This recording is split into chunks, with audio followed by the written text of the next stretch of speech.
मलाई मारी के।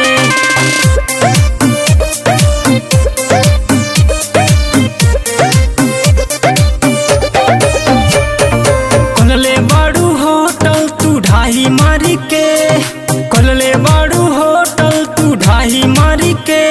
चटहवा तारू चटनी मलाई मारी के, चटहवा तारू चटनी मलाई मारी के। चटावा दिया चटनी मलाई मार के, चटावा दिया चटनी मलाई मार के।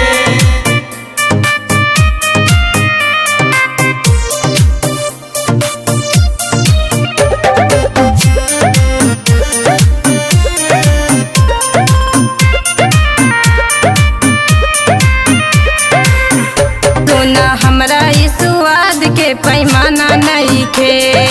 आँख जे मिलाई नशा हो जाई शराब के, हो जाई शराब के, हो जाई शराब के।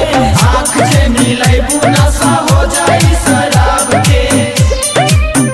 और चिकन के साथे साथे चुम्मो दे दा। आवा हमरा से कैसे एडवांस ले ला। एडवांस ले ला हो, एडवांस ले ला। आवा हमरा से कैसे एडवांस ले ला। अब चाख लानू हो संभार के। कोलले बाड़ू होटल तू ढाई मारी के, कोलले बाड़ू होटल तू ढाई मारी के।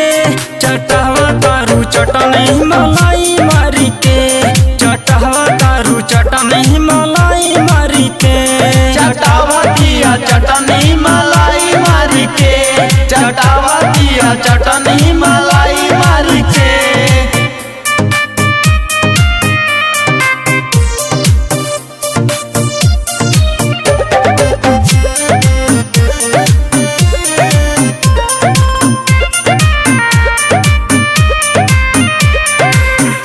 तू जवानी में बनावेलू अंडा करी। देखा खाए खातिर लइकन के भीड़ बा बड़ी।